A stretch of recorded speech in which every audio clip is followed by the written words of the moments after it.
வாழ்க வையகம், வாழ்க வையகம், வாழ்க வளமுடன். இது கனடா ஸ்கை யோகா மன்றத்தின் வாராந்த தொடர் சிந்தனை உரை வகுப்பு. வருகை தந்துள்ள அனைத்து வேதாத்திரிய அன்பர்களையும் வாழ்த்தி வணங்கி வரவேற்கிறோம்.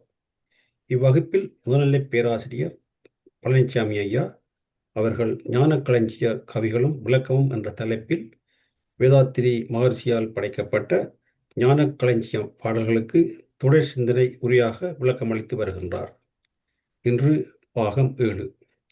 கடந்த பல வருடங்களாக எம்மில் பலர் தவத்தின் முன் இறைவணக்க பாடல்களையும் குருவணக்க பாடல்களையும் விளங்கியும் விளங்காமலும் ஒரு வாய்பாடு போல் படித்தும் கேட்டும் வந்தோம்.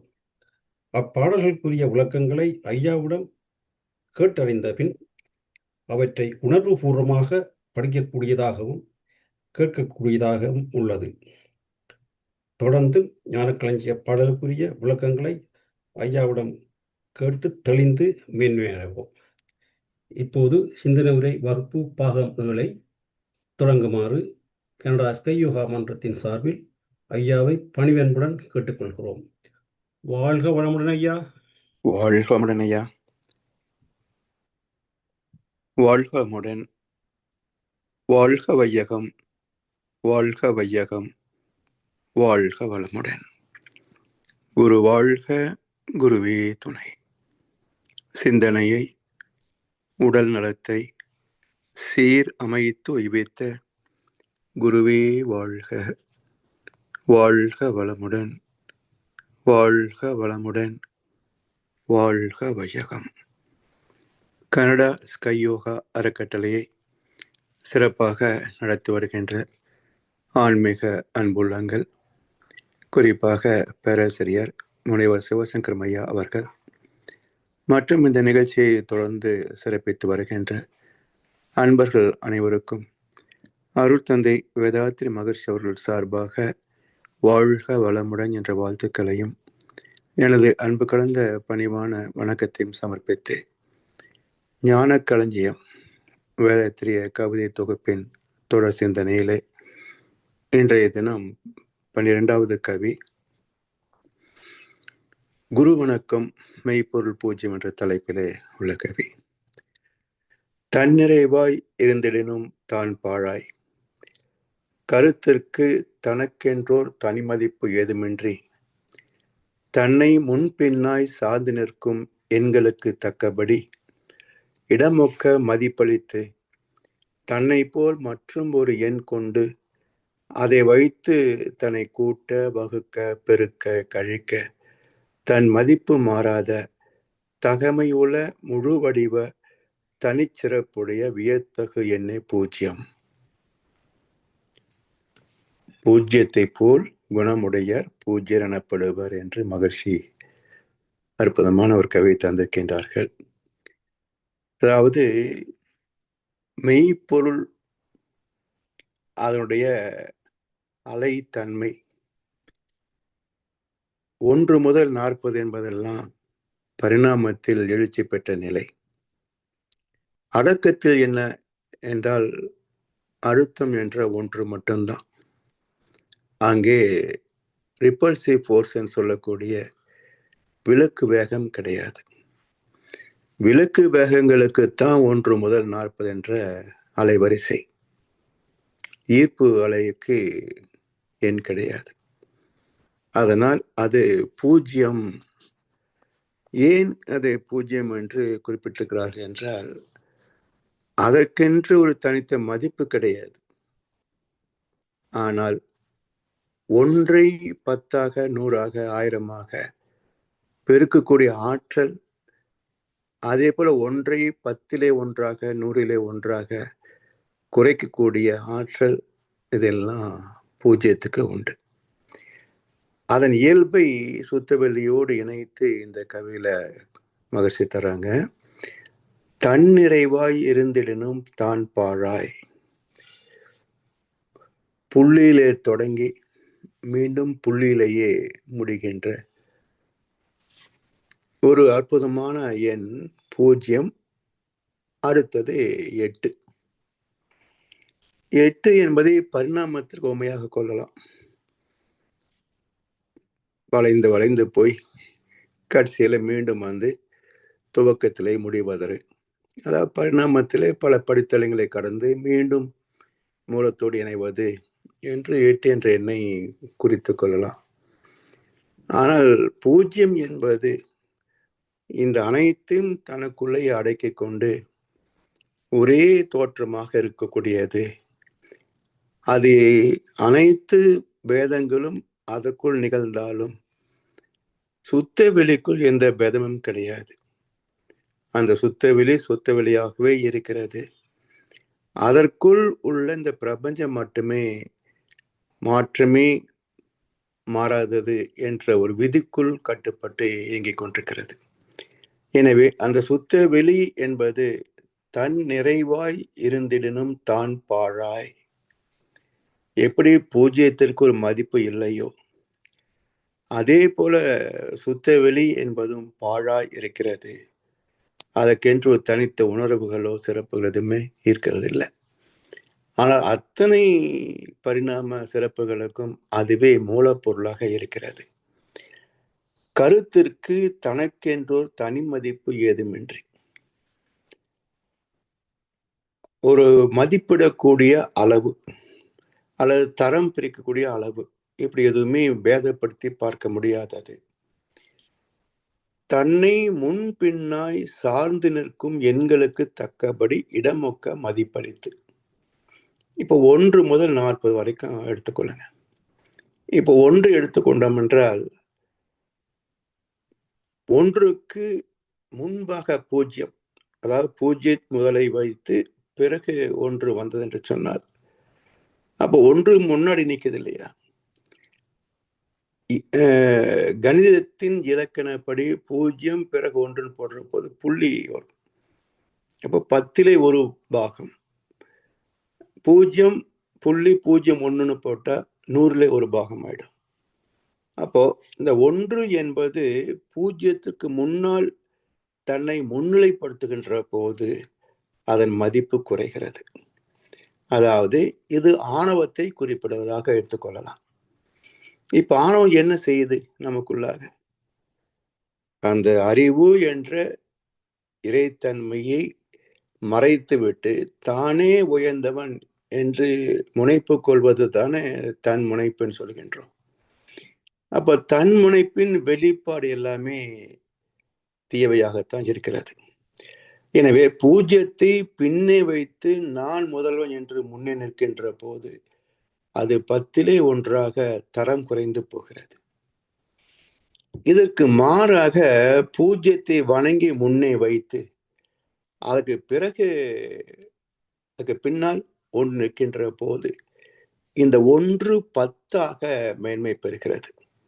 அப்போ அடக்கம் அமரருள் உய்க்கும், பணிவு மிக பெரும் சிறப்பை, முழுமையை, நன்மைகளை தருகிறது என்ற கருத்து இந்த 0 மற்ற மதிப்பெண்களுக்கு இடையிலே இருக்கிறது. எனவே தன்னை முன்பின்னாய் சார்ந்து நிற்கும் 0த்துக்கு முன்னே நின்றால் 10லே 1ஆக தரம் குறைகிறது. 0த்துக்கு பின்னே நின்றால் 1 10ஆக மதிப்பு உயர்கிறது. எண்களுக்கு தக்கபடி இடமொக்க மதிப்பளித்து தன்னை போல் மற்றும் ஒரு எண் கொண்டு 0, இதே போல இன்னொரு 0. இப்போ எண்களில் எல்லாம் மதிப்பு மாறிக்கொண்டே வரும். 1 கூட்டல் 1ன்னா 2ஆக மாறும். 1ஐ 1ஆல் வகுத்தால் 1ஆக இருக்கும். 1ஐ 1ஓடு பெருக்கினாலும் 1ஆக இருக்கும். 1லிருந்து 1ஐ கழித்து விட்டால் 0 ஆகும். அப்போ ஒரு எண் அதே எண்ணோடோ அல்லது மற்ற எண்களோடோ சேர்த்து கூட்டி கழித்து வகுத்து பெருக்குகின்ற போது அதன் மதிப்புகள் மாறிக்கொண்டே வரும். இந்த கணித விதிக்கு மாறாக ஒரு 0 கூட்டல் இன்னொரு 0, மதிப்பு அதே 0 தான். வகுத்தாலும் பெருக்கினாலும் கழித்தாலும் 0 0 தான். அப்போ என்ன மாற்றத்தை சந்தித்தாலும் தன் மதிப்பிலே மாற்றம் இல்லை. இதே போல சுத்த வெளி என்ற இறைநிலை எத்தனை மாற்றங்களை சந்தித்தாலும் அதோட இயல்பு மாறுகிறதா? அதாவது பஞ்சபூதங்களிலே பேட்டர்ன், பிரிசிஷன், ரெகுலாரிட்டி, இந்த விதி, தன்மை, இயக்கம், துல்லியம் என்ற விதி இருக்கு. ஜீவன்கள் வருகின்ற போது உணர்தல், பிரித்தறிதல், துய்த்தல் இந்த பண்பாக வெளிப்படுகிறது. சரி, அந்த ஜீவன்களின் பரிணாம வளர்ச்சியிலே பல்வேறு ஜீவராசிகளாக பெருக்கெடுக்கின்ற போது மனிதன் மனித வாழ்க்கையில பெறுகின்ற அனுபவங்கள், இப்ப எத்தனை வகையான குணப்பதிவுகள், அதாவது சஞ்சிதம், பிராரப்தம் என்ற வகையில எத்தனை எத்தனை பதிவுகள் உள்ளடக்கி வச்சிருக்கிறோம். சரி, இத்தனை பதிவுகளும் மையத்தில் உள்ள சுத்த வெளியின் பின்னமாகிய அறிவை களங்கப்படுத்துகிறதா பாருங்க. நெருங்க முடியாது. எல்லா ஜீவன்களின் பதிவுகளும் 14-40 தான். அதுக்கு கீழே பதிவுகள் உள்ள போக முடியாது. அப்ப பகவத்கீதை என்ன சொல்கிறது? அர்ஜுனா, அத்தனை குணங்களும் என்னில் இருந்து பிறந்தவையே. அறிவு மனமாக மாற்றம் பெற்ற பிறகுதானே அனுபவங்கள். அறிவு அறிவாக இருக்கின்ற வரைக்கும் அனுபவங்கள் கிடையாது. ஆனால் இத்தனை அனுபவங்களுக்கும் மூலம் அறிவு. ஆனால் இந்த அனுபவங்கள் அந்த அறிவை தாக்க முடியுமா, களங்கப்படுத்த முடியுமா, பந்தப்படுத்த முடியுமா, கட்டுப்படுத்த முடியுமா என்றால் முடியாது. பூஜ்யம் மையத்தில் பூஜ்யமாகவே அதே தூய்மையோடு இருக்கிறது. இறை சுத்தவில் இருக்கின்ற அதே தூய்மை தன்மை பின்னப்பட்ட இறை துகள் முதல் மனிதனுடைய ஆத்மா வரைக்கும் எங்கேயாவது இது கலங்கப்படுகிறதா என்று பார்த்தோம் என்றால் எங்கேயும் கலங்கப்படுவதே கிடையாது. எப்படி பூஜ்யம் பூஜ்யமாகவே இருக்கிறதோ அதே போல சுத்தவெளி அனைத்துக்குள்ளும் சுத்தவெளியாகத்தான் இருக்கிறது. அப்ப மாற்றம் எங்கே என்றால் 1 - 40 என்று அலைகள் வருது பாருங்க. அதே போல அந்த அலைகளின் சேர்க்கை தான் இந்த பிரபஞ்சமே 40க்குள்ள அடங்கி போயிடும். 40க்கு மேல பிரபஞ்சம் கிடையாது. அப்போ 1 முதல் 40 வரைக்கும் அலைகள் இந்த பிரபஞ்சத்திற்குள் இருந்தாலும் அந்த அலைகளின் வேகத்தை பொறுத்து அது அதிலே தன்மைகள் மாறுபடுகின்றன. ஆனால் ஒவ்வொரு இறைத்துகள் முதல் மனித ஆத்மா வரைக்கும் மையத்தில் இருக்கின்ற அந்த சுத்தவேளையின் அறிவின் பின்னத்தில் ஏதாவது மாற்றம் இருக்கிறதா, களங்கம் இருக்கிறதா என்று சொன்னால் எதுவுமே கிடையாது. அப்போ எப்படி பூஜ்யத்தில் மதிப்பிலே மாற்றம் இல்லையோ அதே போல இறைநிலையின் தன்மையிலே மாற்றமே கிடையாது. எழுச்சி பெற்ற எதிரலைகளிலே எப்படி மாற்றங்கள் நிகழ்கிறதோ அதே போல 1 முதல் 9 வரைக்கும் உள்ள எண்கள் இதனோடு பூஜ்யம் சேருவதனால் வரக்கூடிய மாற்றங்கள், இப்படி எண்களிலே தான் பேதங்கள். தன்னை போல் மற்றும் ஒரு எண் கொண்டு அதை வைத்து தன்னை கூட்ட, வகுக்க, பெருக்க, கழிக்க தன் மதிப்பு மாறாத தகமையுள்ள முழு வடிவ தனிச்சிறப்புடைய வியத்தகு எண்ணே பூஜ்யம். அப்போ கணிதம் என்ற இலக்கணத்தில் கூட்டினாலும் கழித்தாலும் பெருக்கினாலும் வகுத்தாலும் மதிப்பு மாறிக்கொண்டே போகும். இந்த விதிக்கு அப்பாற்பட்டது. அதாவது சுத்த வெளிக்கு விதி கிடையாது. அது கீதையில ஒரு ஸ்லோகம் உண்டு. வினை, வினை பயன், வினை தலைமை இவற்றை இயற்கை உலகுக்கு இறைவன் உலகு கொண்டு பண்ணவில்லை, இயற்கையை இங்கனம் சேவிக்கிறது என்று. அப்போ இங்கே நடக்கின்ற எந்த நிகழ்வுகளுக்கும் மாற்றங்களுக்கும் சுத்த வெளியில எந்த பாதிப்பும் கிடையாது. அப்ப விதி என்பதே விளக்கும் வேகம் தோன்றுகின்ற போதுதான் விதி பிறக்கிறது. அந்த விளக்கு வேகம் இருக்கின்ற இடமே இந்த பிரபஞ்சம். இங்கே தான் விதியும் செயல்படுகிறது. பிரபஞ்சத்திற்கு அப்பால் சுத்த வெளியில விதியும் கிடையாது, அங்கே மாற்றமும் கிடையாது. அது அதுவாக இருக்கிறது, பூஜ்யத்தை போல. ஐயா, அடுத்த கேள்வி போடுங்களா?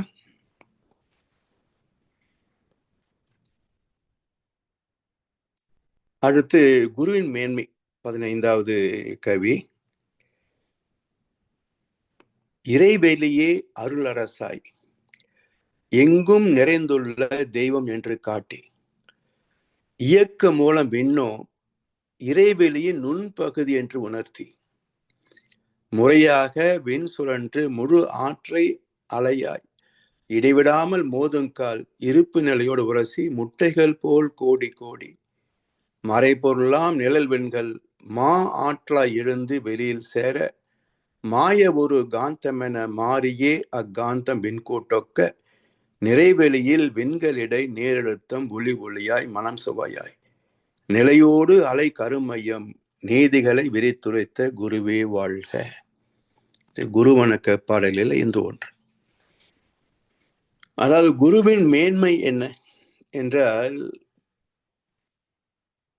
அனைத்திற்கும் மூலமாகிய இறைநிலை, அதன் பரிணாமத்தில் ஏற்பட்ட விதி, இந்த விதிக்கு ஒத்து வாழ்கின்ற அறநெறி, இவற்றெல்லாம் அறிவில் அறிவாய் நிலைத்து உணர்ந்து அதை ஒரு வாழ்க்கை நெறிமுறையாக வகுத்து தந்து தானும் அதே வழியில் வாழ்ந்து காட்டி மற்றவர்களுக்கு உறுதுணையாக வழிகாட்டியாக அமைகின்ற ஒரு சிறப்புள்ள ஒரு புனித ஆத்மாதான் குரு. அந்த குருவின் மேன்மையை எதை சொல்லி விளக்க முடியும்?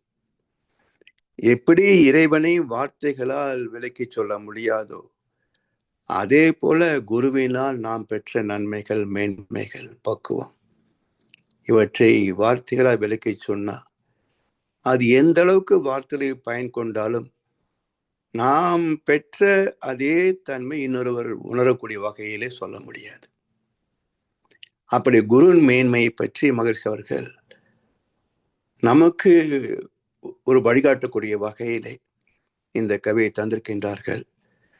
இறைவெளியே அருள் அரசாய், அந்த சுத்த வெளியே அருள் அரசாய். அருள் என்றால் அரூபமாக உள்ளே அடங்கியிருக்கின்ற இறைநிலை. அப்ப அரூபமாக இருக்கிறது சரி, உள்ளே அடக்கம் பெறுகிறது என்று சொன்னால் எதற்குள்ள? இறை துகள் முதல் மனிதாத்மா வரைக்கும் பஞ்சபூதங்கள், ஜீவன்கள் எல்லாவற்றுக்குள்ளே மையம் கொண்டிருக்கும். கோள்கள் அதுக்குள்ளே மையமாக அமைந்திருக்கும். இப்படி உலகங்களின் ஈர்ப்பு உள்மையம் கொண்டும் உயிர் வகைகளில் காந்த கருமையம் கொண்டும் எல்லாவற்றுக்கும் மையமாக அடங்கியிருப்பதுதான் அருள், அரூபமாக உள்ளே இருக்கின்ற இறையாற்றல், அதாவது ஸ்பெசிபிக் கிராவிட்டி என்று சொல்லலாம். இறைவெளியே அருள் அரசாய். சரி, அருளாக மட்டும் இருப்பதில்லை. அரசு என்றால் அறிவின் தன்மை, ஆளுமை, ஆட்சி திறம். ஒவ்வொரு இயக்கத்திற்குள் மையம் கொண்டிருந்தாலும் அந்த இயக்கத்தை நடத்தி வைக்கின்ற ஆற்றல் மையத்தில் இருக்கின்ற சுத்த வெளியின் பின்னம் தான். அதாவது விஞ்ஞானம் என்ன சொல்லுகிறது? அணு கருவை எதிர்த்து எலக்ட்ரான்கள் வலம் வருகின்றன. சரி, எலக்ட்ரான்கள் வலம் வருவதற்கான ஆற்றல் அணு கருவிலிருந்து கிடைக்கிறது அப்படின்னு விஞ்ஞானம் நிரூபிக்கிறது. அப்போ எனர்ஜி என்று சொல்லக்கூடிய டைனமிக் ஃபோர்ஸ், இதுக்கு ஆரிஜின் எங்கிருந்து வெளிப்படுகிறது என்று சொன்னால் மையத்தில் இருக்கின்ற சுத்த வெளியிலிருந்து தான் வெளிப்படுகிறது. அதனால் ஒவ்வொரு புள்ளிக்குள் மையம் கொண்டிருந்தாலும் கூட அங்கு இருந்து அந்த இயக்கத்தை சீர்பட நடத்தி கொண்டிருக்கின்ற திறம் அறிவாகிய இறைநிலையே. அதனால் அரூபமாக உள்ளே இருந்து கொண்டு அனைத்தையும் இயக்கிக் கொண்டிருக்கின்ற ஆற்றல் இறைவெளியே அருள் அரசாய் எங்கும் நிறைந்துள்ள தெய்வம் என்று காட்டி. இங்க இருக்கு, இங்க இல்லை என்று பிரித்து எங்கேயாவது காட்ட முடியுமா?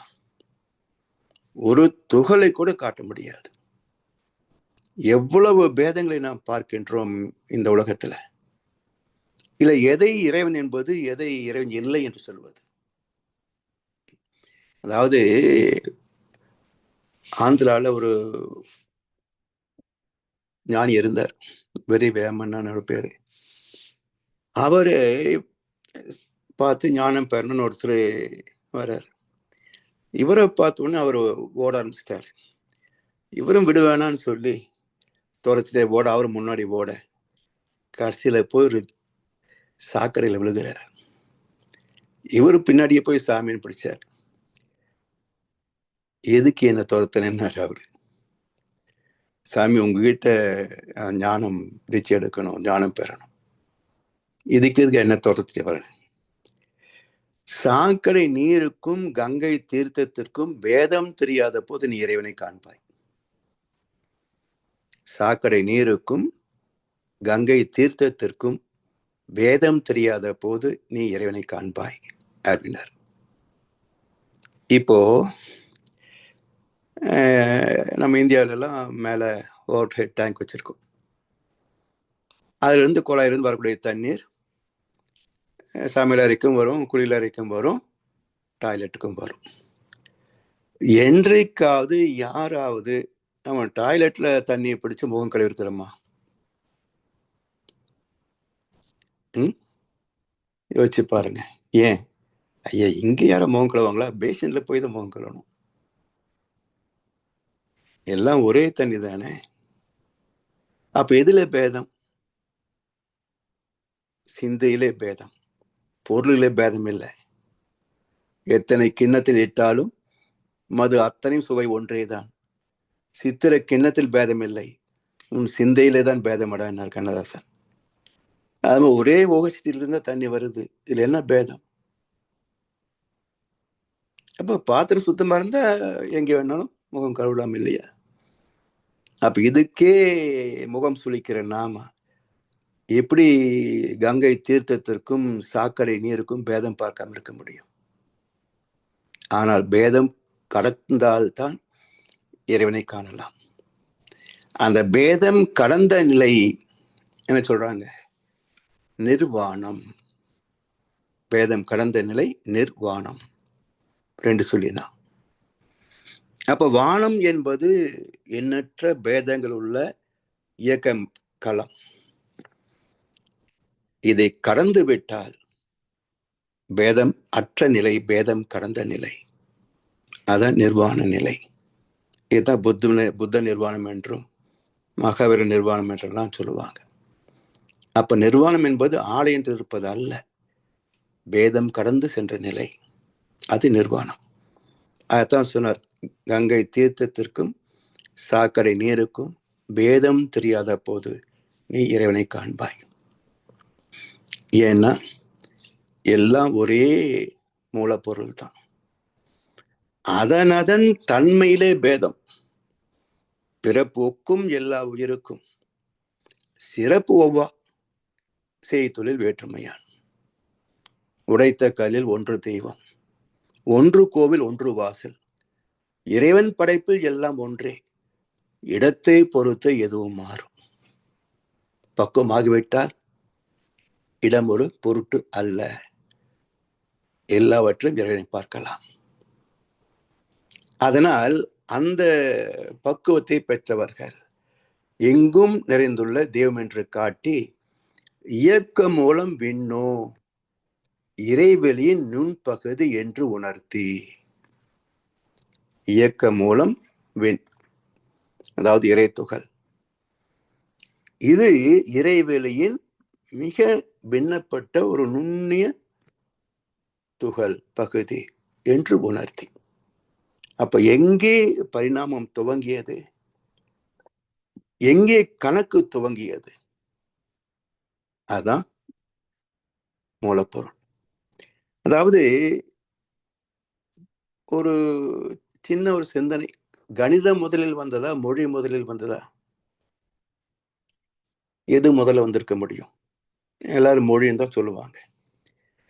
ஆனா வள்ளுவ பெருந்தகை என்ன சொல்றாரு, எண் என்ப ஏனை எழுத்து என்ப இவ்விரண்டும் கண் என்ப வாழும் உயிர்க்கு என்பார். முதல்ல கணக்கு, அப்புறம்தான் மொழி. இது எப்படி சாத்தியம்? மொழி வந்த பிறகுதான் எல்லாத்தையும் கண்டுபிடிச்சாங்க, தத்துவம் எழுதி வச்சாங்க. அப்ப கணக்கு எப்படி முதல்ல வந்திருக்க முடியும் என்றால், கணக்குக்கு மூலம் 4 பரிமாணங்கள்: டைம், டிஸ்டன்ஸ், வால்யூம், ஃபோர்ஸ். இந்த 4 வச்சு தான் எல்லா கணக்கும் விஞ்ஞானம் அமைஞ்சிருக்கும். இந்த 4 எங்க இருக்குங்க? எலக்ட்ரான், விண்ணிலை, இந்த 4 இருக்கும். இதற்கு மூலம் ஐன்ஸ்டீன் சொன்னது போல 4க்கு மூலம் 2: இருப்பு, இயக்கம். அது இறைத்துகள். அவரே கடைசி என்ன சொல்றாரு, இது 2ஆக இருக்க முடியாது, 1ஆ தான் இருக்கணும். அந்த 1 என்னன்னு எனக்கு தெரியலன்றார். அந்த 1 சுத்தவெளி. அப்ப சுத்தவெளியே இறைத்துகளில் 2ஆகி, விண்களிலே 4ஆகி, அதுவே அனைத்துமாக மாற்றம் பெற்றதுனால தான் பிரம்மாவுக்கு 4 முகங்கள், காலந்தோறும், பருமன், வேகம். ஏன்னா இந்த பிரபஞ்சத்துக்கு பேரு பிரம்மலோகம். அந்த பிரம்மலோகத்துக்கு மூலம் 4 முகம், காலந்தோறும், பருமன், வேகம். இப்படி இயக்க மூலம் விண்ணும் இறைவெளி நுண்பகுதி என்று உணர்த்தி, இந்த விண்ணுக்கு மையத்தில் இருக்கிறது கரு. இது எது? அந்த சுத்துவிலிருந்து பின்னப்பட்ட ஒரு துகள், இறைவெளி நுண்பகுதி என்று உணர்த்தி, முறையாக விண் சுழன்று முழு ஆற்றலை அலையாய் இடைவிடாமல், முறையாக விண் சுழன்று. என்ன முறை? ஒரு புள்ளியிலே தொடங்கிய வேகம் மீண்டும் அதே புள்ளிக்கு அருகிலே வந்து அடுத்த வட்டத்தை துவங்கி இப்படி 3 வட்டங்களிலே முடிந்து போனது இறைத்துகள் நிலை. 7 வட்டங்களிலே முடிந்து போனது விண் நிலை. 13 வட்டங்களிலே முடிந்து போனது ஜீவகாந்த நிலை. 40 வட்டங்களிலே முடிந்து போவது மனிதனுடைய, எல்லா ஜீவரசுடைய உணர்ச்சி வழிபட்ட நிலை. அதுக்கு மேல அலைவேகம் இல்லை. எனவே முழு இறைவெளியின் நுண்பகுதி என்று உணர்த்தி, முறையாக விண் சுழன்று முழு ஆற்றலை அலையாய் இடைவிடாமல். அது என்ன முழு ஆற்றல் என்றால், இப்போ இறை துகள் சுத்தவெளியிலிருந்து பின்னப்பட்ட சரி, சுத்தவெளி எவ்வளவு அழுத்தம் இருக்கும்? இறை துகள் என்ன வேகம் இருக்கும்? விடுபட்ட துகள், அதாவது கற்பனைக்கு எட்டாத வேகத்தில் சொல்லலாம் அப்படின்பாரு மகர்ஷி. அப்ப எப்படி 3 அலை சொல்ல மட்டுமே சொல்கிறோம் என்றால், இந்த அபரிமிதமான வேகம் இருந்தால் தான் சுத்தவெளி ஊடுருவ முடியும்.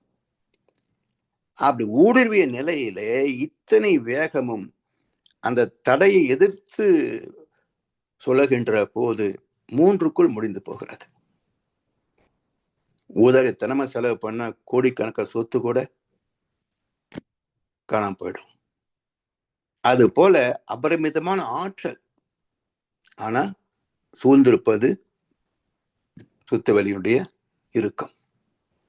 அதற்குள் ஊடுருவி சுழகின்ற போது 3 அலைக்கு மேல அங்க இருப்பு இல்லை, ஆற்றல் இல்லை, முடிஞ்சு போச்சு. எனவே முழு ஆற்றலை அலையாய் இடைவிடாமல், இதுல 3 நின்று போச்சு. சில கோடி இறைத்துகள் குவிந்து விண்ணாச்சு. அப்ப அது என்ன பண்ணுச்சு? 3ஓட முடிந்து போவதற்கு இங்க இருப்பு இன்னும் இருக்கு. அப்ப 7 அலையில அது முடிந்து போகிறது. இப்படி ஒவ்வொரு அலை இயக்கமும் அதன் கூட்டு அணுக்களின் சேர்க்கைக்கு ஏற்ப இயங்கி முடிகிறது. அதனால் முழு ஆற்றலை அலை அலையாய் இடைவிடாமல் மோதும் கால் இருப்பு நிலையோடு உரசி. அப்படி மோதுகின்ற போது எங்க போய் மோத முடியும்? சூழ்ந்திருக்கின்ற வெளி. அது வெளியோடு உரசி முட்டைகள் போல் கோடி கோடி மறை பொருளாம் நிழல்வெண்கள் ஆற்ற எழுந்து வெளியில் சேர மாய ஒரு காந்தம் என மாறியே அக்காந்தம். இப்ப எது காந்தமாக மாறுச்சு? பின்னப்பட்ட துகள். சுத்தவெளியுடைய ஆற்றல் பின்னப்பட்டுடனே இயக்க வேகம் கொள்கிறது. அந்த வேகத்துக்கு ஏற்ப அது நேர் பயணம் மேற்கொள்ள முடியல. காரணம் சூழ்ந்திருக்கின்ற சுத்தவெளி. இது எப்படி சுழலாக மாறுகிறது அப்படின்னா, இப்போ இந்த சர்க்கஸ்ல பார்க்கிறோம். இந்த கடைசி ஒரு ஐட்டம், மரண கூண்டுக்குள் மோட்டார் சைக்கிள்ல ஒரு மாவீரன் அப்படின்னு அனௌன்ஸ் பண்ணுவாங்க. அதை பற்றி சொல்ற போது வெளியில ஒரு மோட்டார் சைக்கிள் மிக விரைவாக வர சத்தம் கேட்கும். அந்த பெரிய 40 அடி விட்டம் உள்ள கூண்டு, அதுல ஒரு கதவு இருக்கும். அங்க மிக விரைவா வரக்கூடிய அந்த வண்டி உள்ளே போன உடனே அந்த கதவை சாத்தி பூட்டிடுவாங்க. இப்போ இதுவரைக்கும் அந்த மோட்டார் சைக்கிளுடைய வேகம் நேரா வந்துச்சு. காரணம், தடை ஒண்ணுமே இல்லை, வெளி காற்று வெளி நேரா வந்துச்சு. கூண்டுக்குள் நுழைந்த உடனே கதவை மூடிட்டாங்க. இப்போ சிறைப்பட்டு விட்டது. 40 அடி விட்டத்துக்குள்ள சிறைப்படி விட்டது. இப்போ என்னாச்சுங்க? இதுவரைக்கும் நேராக வந்த அந்த வாகனம் இப்போ சுற்றி வருகிறது. கூண்டுடைய விளிம்பை ஒட்டி சுற்றி வருகிறது. சரி, இப்போ எத்தனை சுத்தம்னு கணக்கு சொல்லலாம். அந்த டயமீட்டர் விட்டத்தில் சுற்றி வந்ததுன்னு சொன்னா, இந்த புள்ளியிலிருந்து இந்த வட்டம் வருகின்ற வரைக்கும் இவ்வளவு நேரத்துக்கு இவ்வளவு வேகத்துல வண்டி ஓடுதுன்னு சொல்லலாம். இப்ப இந்த 40 அடி விட்டத்தை சுருக்கிக்கிட்டே வாங்க. 8 அடி, வண்டியும் 8 அடி, கூண்டும் 8 அடி விட்டம். இப்ப அந்த வண்டி என்ன ஆகும்? சுற்றுமா சுழலுமா? தன்னைத்தானே சுழலும். இது போலத்தான் சுத்தவெளி சூழ்ந்து இருக்குகின்ற போது இதனுடைய டயமீட்டர் என்னவோ அதேதான், அதை ஒட்டியே அந்த இரும்பு கூண்டு போல சுத்தவெளி சூழ்ந்து இறுக்கி கொண்டிருக்கிறது. எங்க போக முடியும்? அப்ப எழுந்த வேகம் நேராக பயணிக்க வேண்டும் என்றாலும் இது கூண்டுக்குள் அடைப்பட்ட வாகனத்தை போல சுத்தவெளிக்குள் அடைப்பட்ட துகள். அப்ப நேரா பயணிக்க முடியல, வேகத்தை நிறுத்த முடியாது. அப்ப என்ன ஆகுது? சுழல ஆரம்பிக்கிறது. அப்படி சுழன்று 3 அலையோடு முறிந்து போகிறது. சரி, இப்போ இந்த ஏற்பட்ட விலக்கு விசை, அதாவது சுழல் அலை விரிவலை 2 சொல்றோம். எப்ப சுழல் அலை, எப்ப விரிவலை? புள்ளியில தொடங்கி புள்ளியில முடிந்து விட்டால் அது சுழல், அது வட்டம். அந்த புள்ளிக்கு பக்கத்துல போய் அங்கிருந்து ஸ்பிரிங் மாதிரி அடுத்த வட்டத்துக்கு வந்து விட்டால் அது விரிவலை, விரிந்து போகக்கூடியது. சரி, இப்போ இந்த புள்ளியை சூழ்ந்திருப்பது என்ன? சுத்தவெளிக்கும் பின்னப்பட்ட நிறைத்துகளுக்கும் இடையில வெளி உண்டா? வெளினா கேப் இல்ல. இப்போ ஒரு வெள்ளைத்தாளில ஒரு புள்ளி வைக்கிறோம். இது இறைத்துகள் வச்சுக்கோங்க. அந்த வெள்ளைத்தாள் முழுக்க சுத்தவெளி வச்சுக்கோங்க. இப்ப இந்த புள்ளி எங்க இருக்குது? அந்த புள்ளி சூழ்ந்து என்ன இருக்கு? அதே சுத்தவெளி தான். இப்ப இந்த புள்ளி சுத்துதுன்னு கற்பனை பண்ணுங்க. எங்க சுத்த முடியும்? சுத்தவெளிக்குள்ளேயே. அப்படி சுத்துகின்ற போது இந்த நாட்டில் எங்கே போக முடியும்? சூழ்ந்திருக்கின்ற சுத்தவெளிக்குள்ளாக ஊடுருவுகிறது. ஊடுருவி 3 அலைகளிலே முடிந்தும் போகிறது. இப்ப என்ன மிச்சம்னு பாருங்க. புள்ளி, அதன் இயக்கத்தில் 3 வட்டங்கள், அது காந்த களமா மாறி போச்சு. அப்ப மையத்தில் புள்ளி, சூழ்ந்திருப்பது காந்த களம். விரிவலைக்கோ சுழல் அலைக்கோ எங்க இடம்? விரிவலைக்கோ சுழல் அலைக்கோ எங்க இடம்? அதற்கென்று தனித்து இடம் கிடையாது. மையத்தில் புள்ளி, சூழ்ந்திருப்பது காந்தம். இயக்கம் இல்லைன்னா காந்தம் வருமா? வராது. அப்போ இயக்கத்திற்கென்று தனித்த இடம் இல்லை. மையத்தில் இருக்கின்ற ஆற்றல் தொடர்ந்து இயங்கி அது காந்த களமாக மாறி போகும். அதனால இதுவரைக்கும் சுழலலை விரிவலை என்னன்னா பைஃபர்கேட், பிரிச்சு இடம் ஒதுக்க முடியாது. புள்ளியும் சூழ்ந்திருக்கின்ற காந்தமும். அதுதான் சாமி சொல்றாங்க, மறைபொருளாம் நிழல் வெண்கள் முழு ஆற்றலை அலையலையாய் இடைவிடாமல் மோதுங்கால் இருப்பு நிலையோடு உரசி முட்டைகள் போல் கோடி கோடி மறைபொருளாம் நிழல் வெண்கள் காந்தம் மா ஆற்றாய் எழுந்து வெளியில் சேர மாய ஒரு காந்தம் என மாறியே அக்காந்தம். அடுத்து என்ன? விண்கூட்டு ஒக்க நிறைவெளியில் விண்களிடை, நிறைவெளியில் விண்களிடை. பிரம்மஞான பாட்டுல இதே இந்த வார்த்தை வரும். அதுல நிலைவெளி என்று ஒரு வார்த்தை வரும். இப்ப நிறைவெளி, நிலைவெளி இரண்டு சொற்கள். என்ன அர்த்தம்? நிறைதல் அப்படின்னா ஒரு பாத்திரம் இருக்கணும், அப்பதான் பாத்திரம் நிறைந்து விட்டது அல்லது பாத்திரம் குறைவா இருக்குது அப்படின்னு சொல்ல முடியும். நிலைவெளி என்றால் அதுக்கு கொள்கலமும் கிடையாது, காலமும் கிடையாது.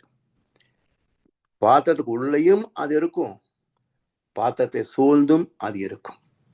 எனவே நிறைவெளி என்பது இந்த பிரபஞ்சமாக சுழன்று கொண்டிருக்கின்ற சக்தி களம். நிலைவெளி என்பது சுத்த வெளியும் இந்த பிரபஞ்சமாக இயங்கிக் கொண்டிருக்கிறது, இதற்குள் இருக்கின்ற ஆற்றல் இருப்பும். இவை எல்லாமே நிலைத்த வெளி, அதற்குள் நிறைவெளியாக பிரபஞ்சம் இயங்குகிறது.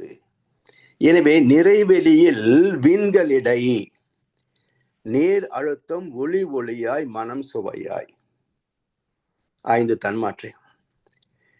நிலையோடு அலை கருமையம், அங்க நிறை, இங்க நிலை. அப்ப நிலையோடு அலை, விண்ணப்பட்ட துகள் நிலை, அதிலிருந்து வந்த வேகம் அலை. அப்ப நிலையோடு அலை கருமையம் நீதிகளை விரித்துரைத்த குருவே வாழ்க. இந்த பரிணாம நீதிகள் இயற்கை ரகசியத்தெல்லாம் எடுத்து விளக்கி சொன்ன குருவே வாழ்க. ஏன்னா இந்த பாடத்தை தாய் தந்தை கற்றுக் கொடுக்க முடியாது. கல்லூரிகள் எல்லாம் ஒரு அளவுக்கு மேல அந்த விஞ்ஞானபூர்வமாக தான் கற்றுக் கொடுக்க முடியும். ஆனால் பாமரனுக்கும் இதை கற்றுத்தர முடியுமா?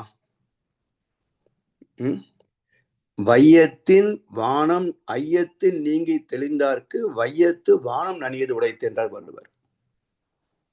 இதுக்கு எந்த பாடமும் தேவையில்லை, புரிந்து கொள்ளக்கூடிய அறிவு இருந்தா போதும்.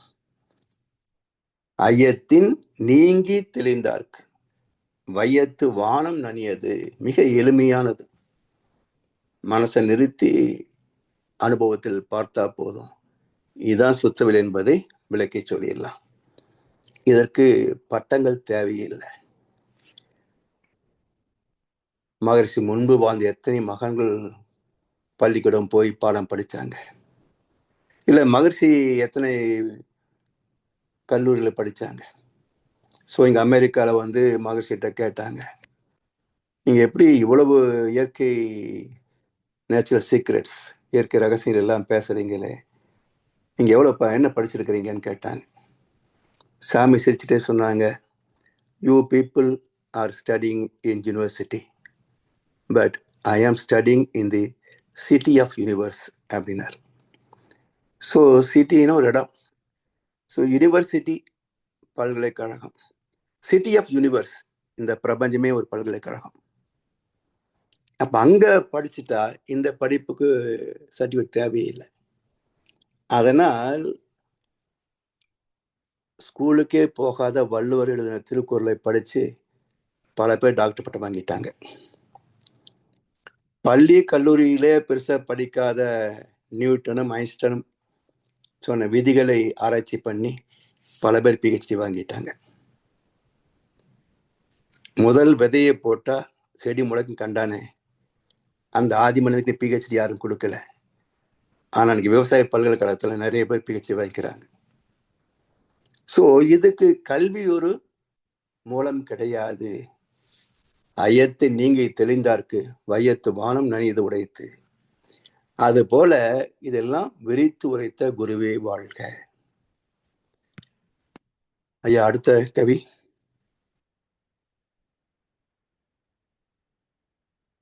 பதினொன்றாவது கவி குருவின் உதவி.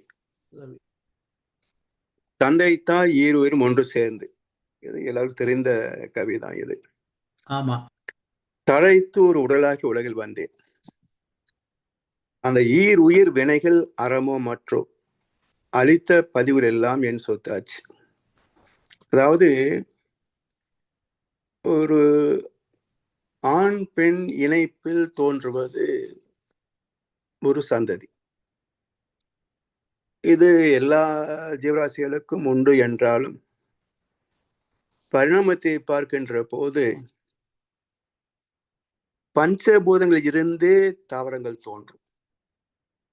இப்போ கண்ணஸ் ஒரு பாட்டுல சொல்லுவார், காற்று வந்தால் மரம் அசையும் காற்றை கண்டது உண்டா, வீதி எங்கும் புல் முளைக்கும் விதையை கண்டது உண்டா, கடலின் நீரை மேகம் வாங்கும் கண்கள் பார்த்ததுண்டா, உடலுக்குள்ளே உள்ளம் உண்டு உருவம் அங்கு உண்டா என்று ஒரு 4 வரி இருக்குங்க. அப்ப புல்லுக்கு யார் விதை போடுறாங்க? இல்ல. அப்ப தானே தழைப்பதும் உண்டு, வாழையடி வாழை சொல்றாங்க. அதுபோல் ஒன்றிலிருந்து ஒன்றாக வருவதும் உண்டு. பிறகு விதை என்று சொல்ல பாருங்க, அந்த விதையே செடியாக மாறுவதும் உண்டு. அப்ப பஞ்ச பூதங்களிலிருந்து ஒன்று, ஒன்றில் இருந்து இன்னொன்றாக, ஒரு விதையிலிருந்து இன்னொன்றாக 3 வகையில பிறப்பு உண்டு. இப்போ நம்முடைய மனித இனம் எல்லாமே தந்தை தாய் ஈருயிரும் ஒன்று சேர்ந்து. எது சேர்க்கிறது? வித்து சக்தின்னு சொல்றோம். காயல்பத்துல கூட மகர்ஷி ஒரு முறை ஒரு கிட்ட 1/2 மணி நேரம் காயல்ப பயிற்சியை பற்றி விளக்கி சொன்னார். நாங்கள் ஒரு 15-20 ஆசிரியர்கள் இருந்தோம். அப்புறம் முடிந்து குருவகத்திலிருந்து கீழே இறங்கி வருகின்ற போது, மாடிப்படையில் அவ கீழே இறங்கி வரப்போது ஒரு ஆசிரியர் கேட்டாரு, அது எப்படிங்க சாமிஜி வந்து வித்து சக்தி ஃபவுண்டன் மாதிரி மேலே போகும் மூளைக்கு அப்படிங்கிறாரு, திரம் எப்படி மேலே போகும் அப்படின்னாரு. யாரும் பதில் சொல்லலை. அப்ப என்ன அர்த்தம்? 20 பேருக்கும் தெரியல. கேள்வி சரி, ஆனா விடை என்ன? சாமி என்ன சொல்றாங்க? வித்து சக்தி ஓஜஸ் மூச்சு போடுற போது மேலே போகும், ஃபவுண்டன் மாதிரி போய் அதை வந்து நம்ம தலையிலிருந்து உச்சியிலிருந்து உடல் முழுவதும் பரப்பிடணும் அப்படின்றார். அப்படின்னா இந்த வித்து என்ற சொல்லுக்கு பொருள் என்ன? வித்து என்ற சொல்லுக்கு பொருள் என்ன அப்படின்னு யோசிக்கிற போது பிறகு சில நாட்கள்ல விளங்க வந்தது. இப்போ வித்து என்பது நாம் பார்க்கின்ற பருப்பொருள் இல்லை, விதை என்று சொல்கின்றோம். விதை என்பது விதைத்தல் வினை சொல்லது, வித்து என்பது பெயர் சொல். அப்ப வித்து என்ற பெயர் சொல்லை விதை என்ற வினை சொல்லோடு இணைத்து விவசாயம் பார்க்கிறோம். சரி, இப்போ அவரை விதை எடுத்துக்கொள்ளும், இது விதை சொல்லும். இது 2 உடைச்சோம்னா 2 பருப்பா பிரியுது. இந்த 2 பருப்புகளையும் பார்க்கிற போது அந்த பக்கம் இந்த பக்கம் ஒரு குழிவு தெரியும். இப்போ 2ம் சேர்ந்து இருந்த போது அந்த குழிவு ஒரு ஒரு கேவிட்டியமா இருக்கும் இல்லையா, ஒரு பள்ளமாக இருக்கும் இல்லையா? அப்ப அது வெற்றிடமா இல்ல அதுக்குள்ள வேற ஏதாவது இருக்குமா என்ற ஒரு சிந்தனை.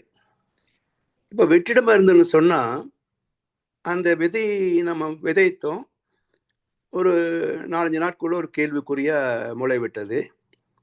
பிறகு அடுத்த நாள் அது நிமிர்ந்து நின்றது, பருப்பு விரிய அதற்குள் 2 சிறிய தளிர் இலைகள் இருந்தது.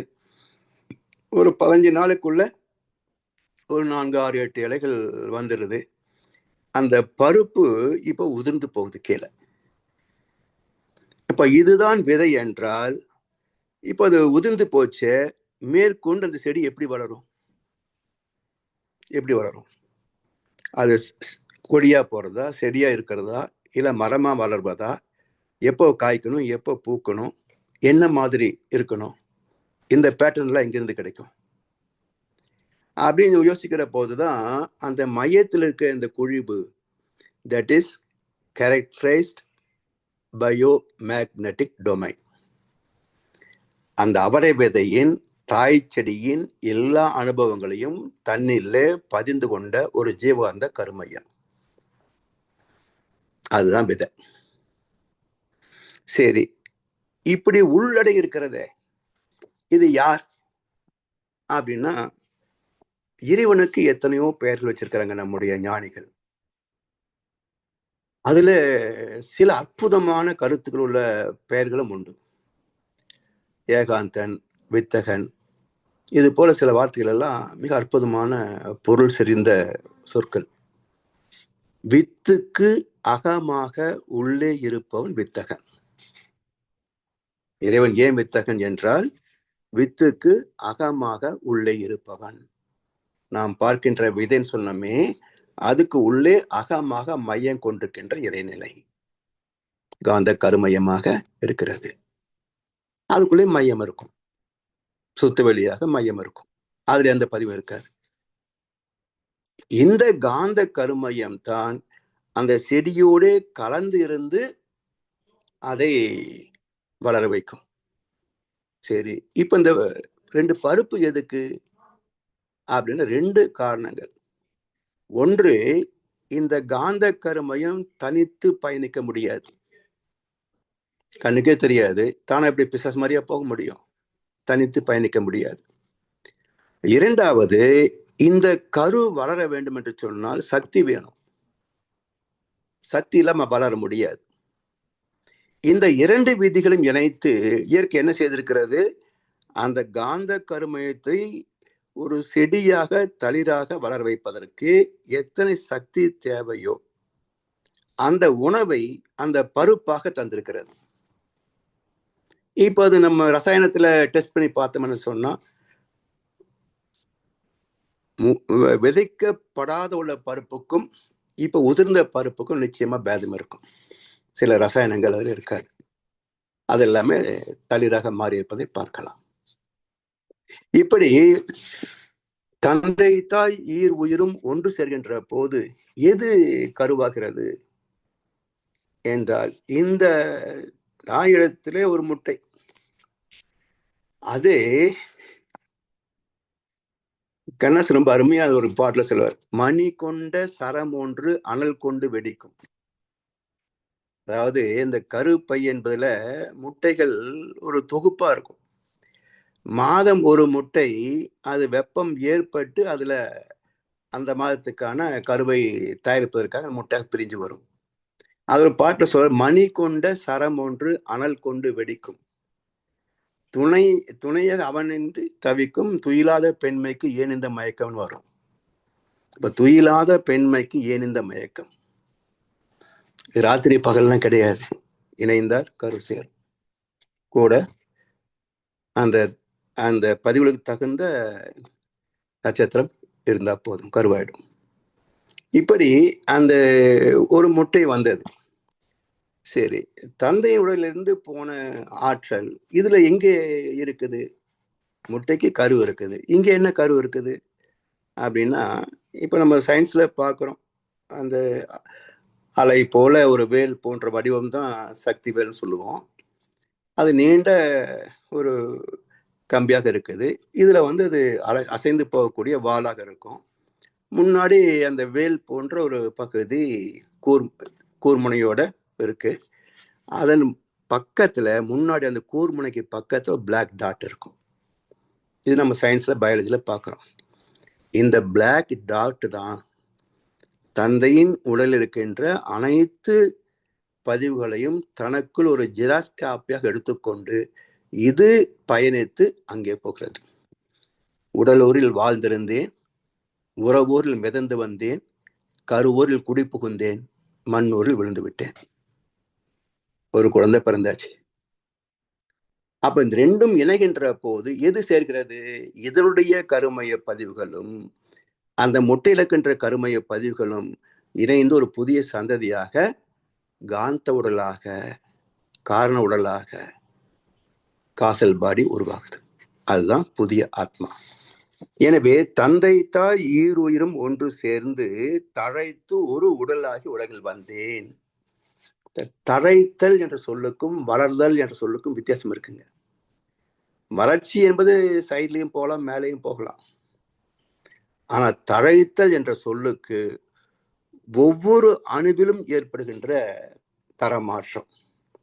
இப்ப ஒரு செடியை பார்க்கிறோம், மாலையில பார்த்தீங்கன்னா ஒரு மாற்றம் இருக்காது, காலையில பார்க்கிற போது பல மாற்றங்களை சந்திக்கிறோம்.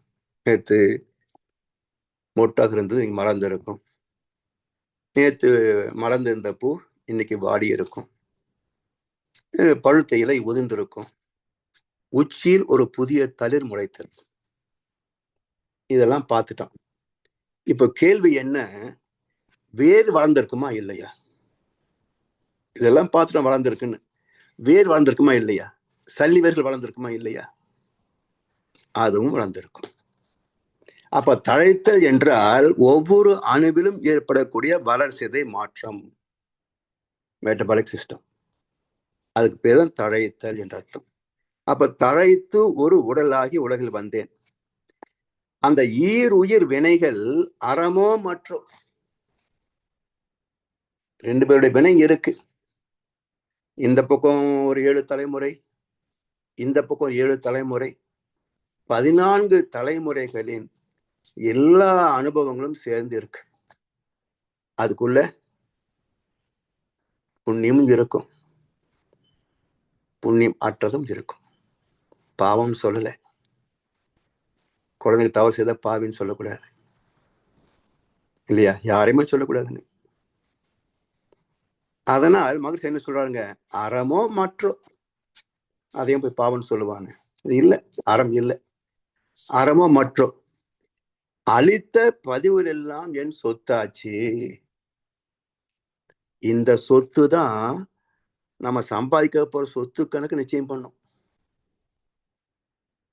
இதை பொறுத்து தான், கருவமைப்பை பொறுத்து தான் உருவம், குணம், அறிவின் மேன்மை, கீர்த்தி, உடல் வலிவு, சுகம், செல்வம், இந்த 7 சம்பத்துக்களும் இந்த சொத்தை சார்ந்துதான் வரும்.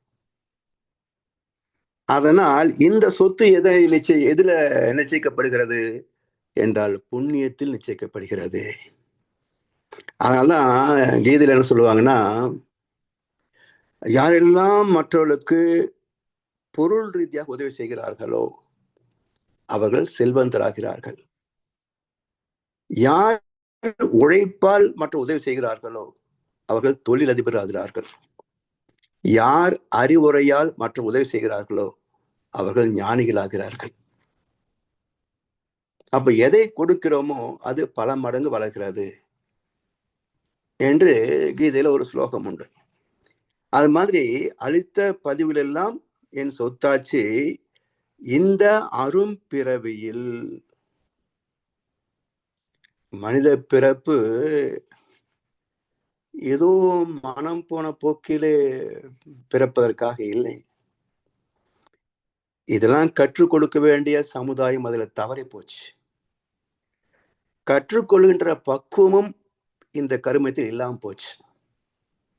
ஏன்னா எல்லாருக்கும் ஒரே வாழ்க்கை தானே, ஒரே தாய் தந்தை வழியா தான் பிறக்கிறோம். சில பேர் மகிழ்ச்சிட்டு வந்திருக்கிறோம், சில பேர் எங்கேயோ சுத்துறாங்க, சில பேர் கோயில் சுத்திட்டு இருக்காங்க, சில பேர் தான் தோன்றித்தனமா நான் கடவுள் நம்ப மாட்டேன், நான் என்ன பகுத்தறிவுவாதின்னு சொல்லிக்கிட்டு கண்டதை காட்சி கொண்டதை கோலம்னு எல்லா பாவத்தையும் துணிஞ்சு செய்துக்கிட்டு, அப்போ ஏன் இவங்களுக்கு அந்த அறிவின் உயர்வை வருவது இல்லை அப்படின்னா அந்த பிறப்பே அப்படித்தான். கீதையில சொன்னா கடைசியில சொல்லுவாங்க, அந்த கர்ப்பமே கேடுகட்ட கர்ப்பம். இவர்கள் அதர்மத்தை தர்மம் என்றே சாதிப்பவர்கள். சரியான வார்த்தைங்க, நான் மாத்தி சொல்லல. இதுல தமிழ் வெர்ஷன்ல இவர்கள் அசுர யோனியில் பிறந்தவர்கள்,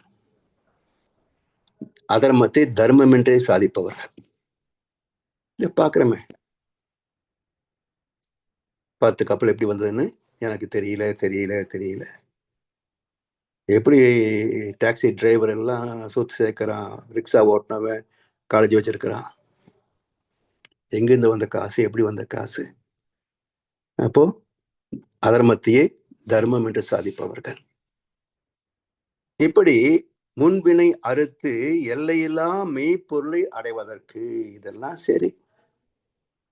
இந்த பிறப்பின் நோக்கம் என்ன? அரிது மானிடராய் பிறத்தல் அரிது அப்படின்றான். அதனினும் அரிது இது. அவை என்னவோ இந்த ஊனமுற்றவர்கள் எல்லாம் கிண்டல் பண்ற மாதிரி எல்லாம் மகான் எழுத மாட்டாங்க.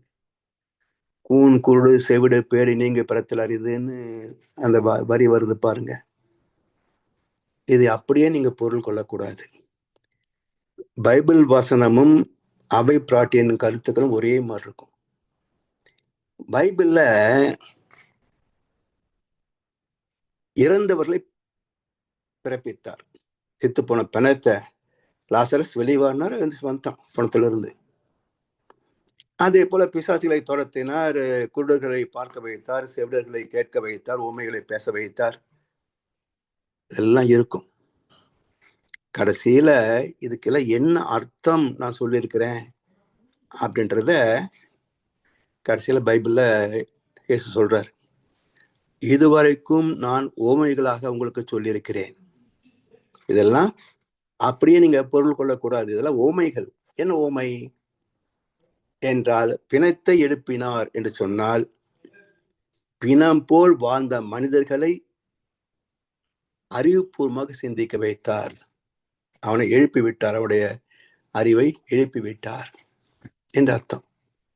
ஒத்தது அறிவான் உயிர் வாழ்வான், மற்றையான் செத்தருள் வைக்கப்படும். செத்தவர் எழுக என செப்பியான் எழுப்பிட அத்திரம் எனக்கருள் அருப்பெருஞ்சோதி என்ன வள்ளல் பெருமான். செத்தவர் எழுக என செப்பியான் எழுப்பிட அத்திரம் எனக்கருள்.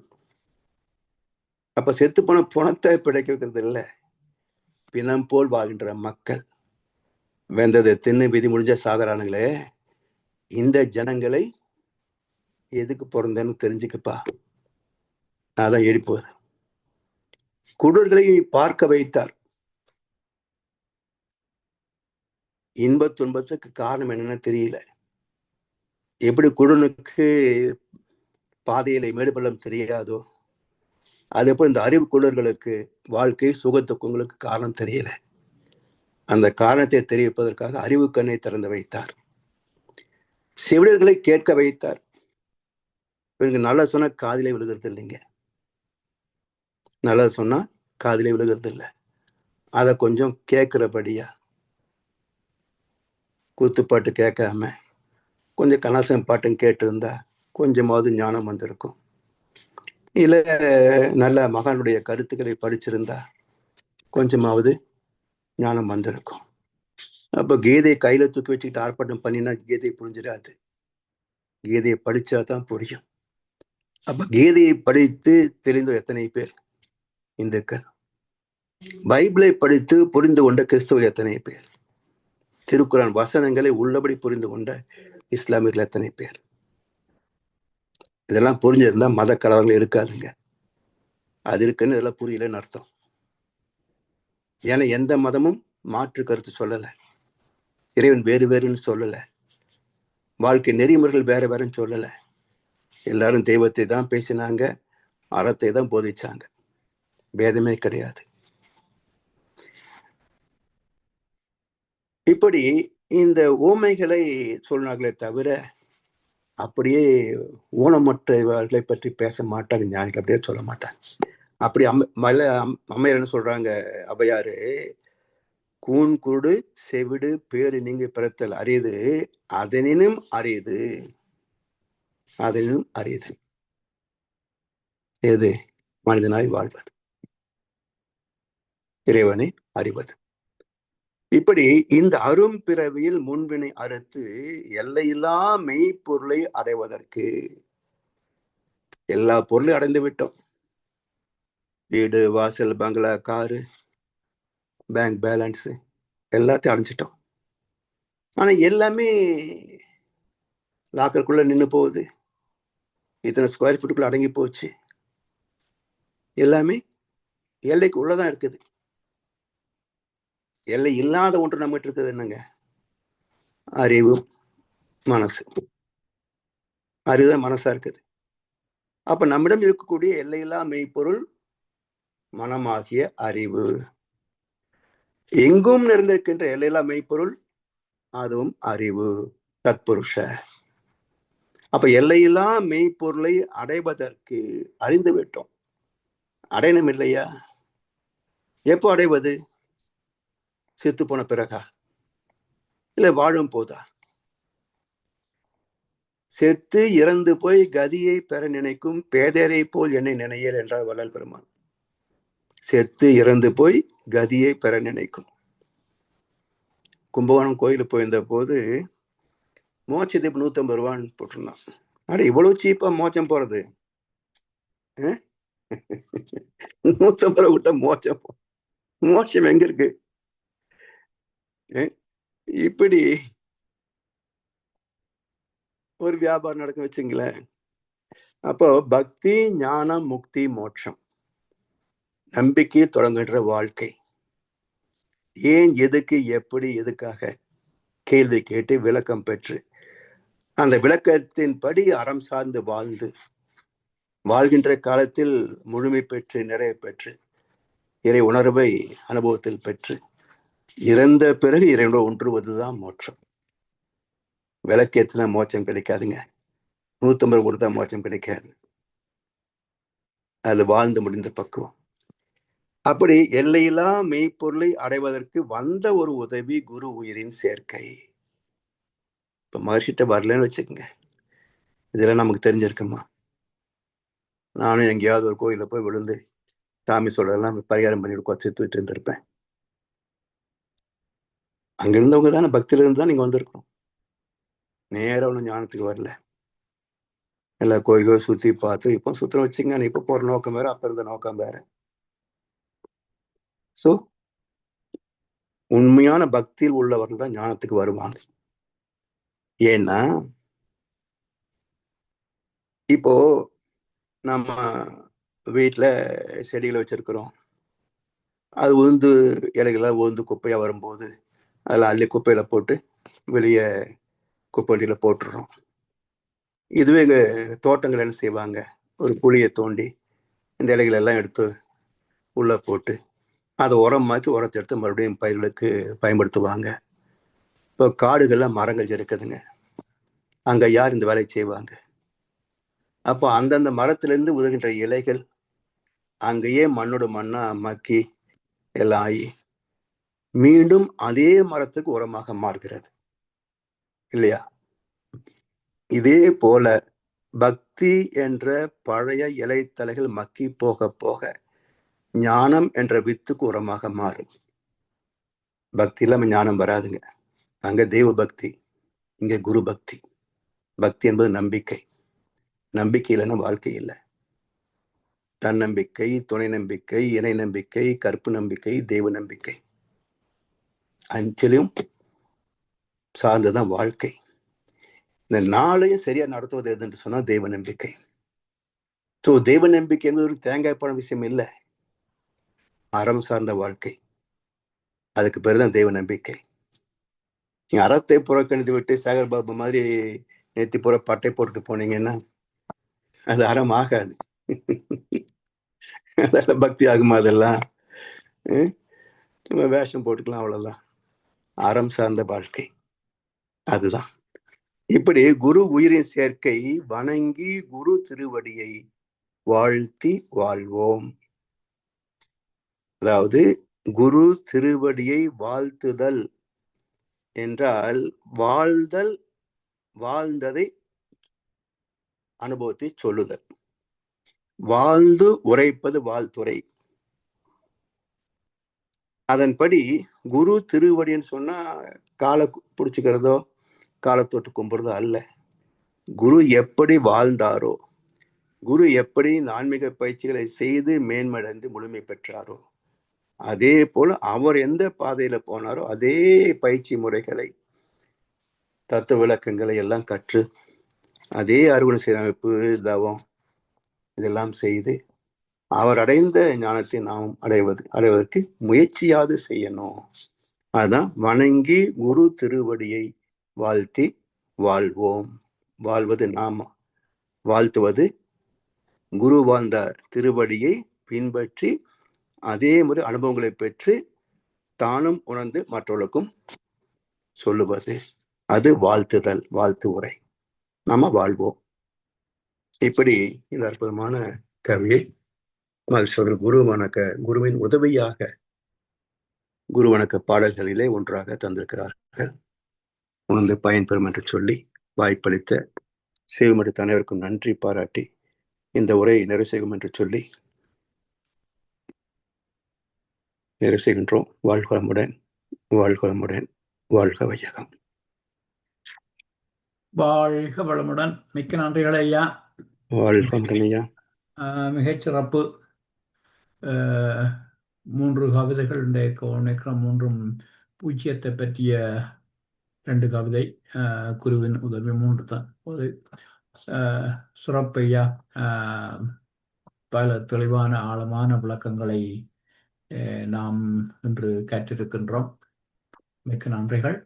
இப்பொழுது அன்பர்களுடைய கேள்வி பதில் பகுதிக்கு செல்வோம். ஐயாவிடம் உங்கள் கேள்விகளை கேட்க விரும்புபவர்கள் அல்லது உங்கள்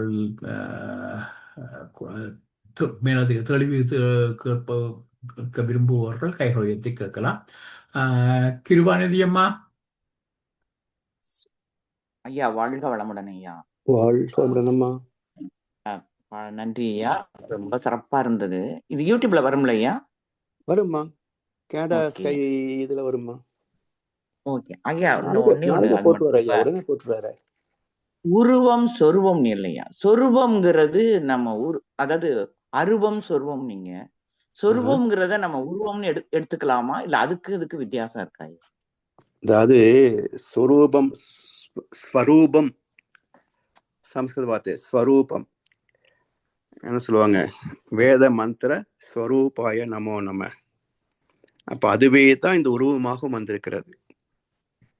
அதாவது சுயமே ரூபமாக வந்தது. சுயரூபம், ஸ்வரூபம், சுயமாக இறைநிலை எடுத்த வடிவம். அரூபமே உருவமாகும். இன்னொன்னுயா, இப்ப நீங்க நான் ஸ்கை இது சிக்காகோலே நீங்க சொன்னீங்க விரிவலை சுழலலை. இப்ப சுழலலையை பத்தி, விரிவலையை பத்தி ஓகே நீங்க சொன்னது எனக்கு நான் 2-3 தரம் கேட்டிருக்கேன். அந்த விரிவலைங்கிறது ஏன் மறுபடியும் ஒரு புள்ளியில முடியும்னா ஒரு கட்டத்துல இருந்தா முடியும். விரிந்து இருக்கையில எப்படி? அப்ப கடல்னா எப்படி சுத்தினாலும் அது போயிடும். ஒரு வாடியில தண்ணி இருந்தா அந்த புள்ளியில வந்து முடியும்.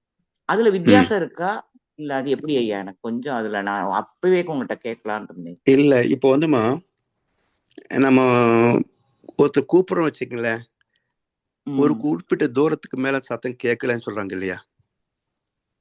ஓ ஆமா ஐயா. அப்ப எந்த புள்ளியில அந்த சத்தம் வந்து மௌனம் ஆயிடுச்சு?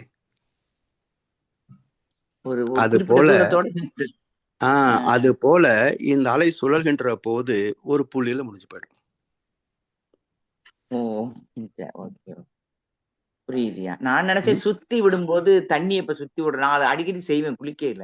வாளியில வந்து அழகா முடியும்.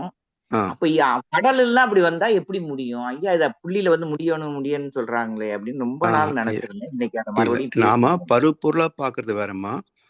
நுண்ணிய இறை துகள் அலையிலேயோ அல்லது விண் அலைகளிலேயோ நாம் அப்படி பார்க்க முடியாது இல்லையா? அது அப்படியே கரைந்து போகும். நன்றி ஐயா, ரொம்ப சிறப்பு. நன்றிம்மா. வாழ்க வளமுடன். வாழ்க வளமுடன் ஐயா. வாழ்க வளமுடன். நன்றிகளம்மா. வேறு நண்பர்கள்? அடுத்து ராதா. வாழ்க வளமுடன் ஐயா. வாழ்க வளமுடன்மா, சொல்லுங்க. ஐயா இப்போ இந்த பாடல் ஃபுல்லா இறைநிலையை விளக்கிட்டு ஆ, கடைசியில ம். குருவே வாழ்கன்னு முடிச்சிட்டாரு.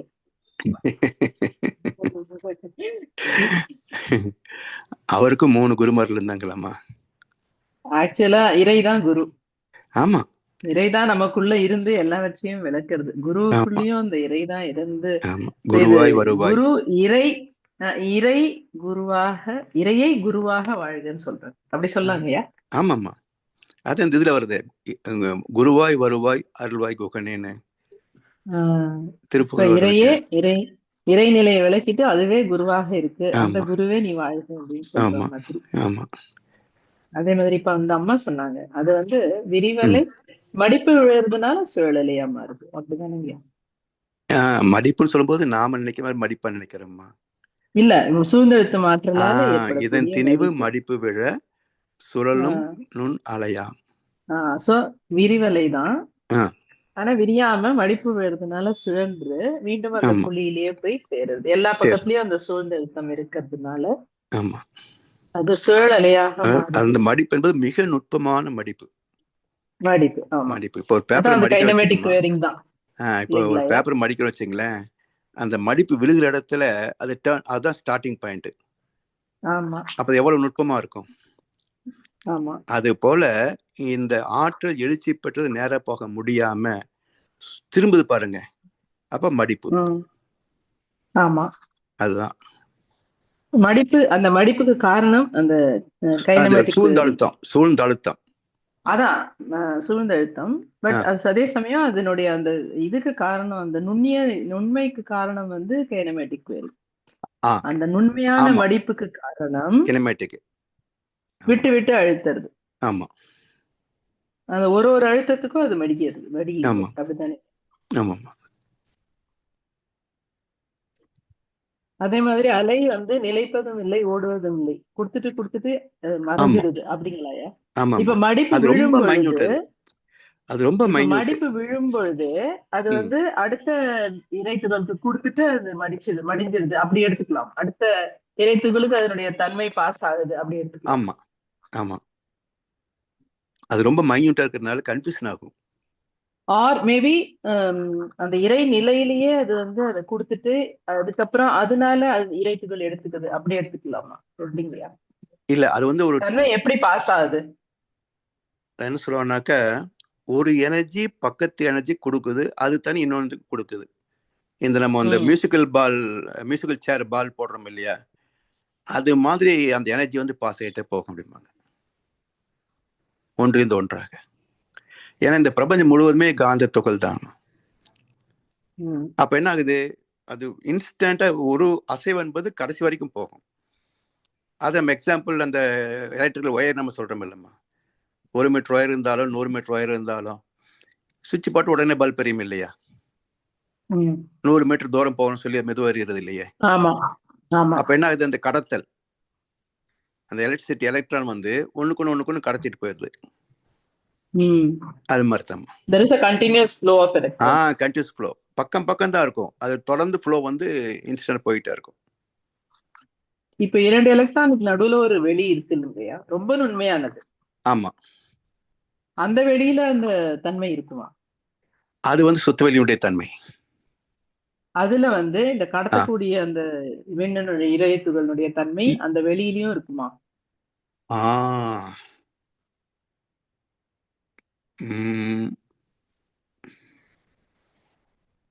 இருக்கணும்னு நினைக்கிறேம்மா. ஏன்னா இந்த பிரபஞ்சமே காந்த களமா தானே பாக்குறோம், வான்காந்தம்.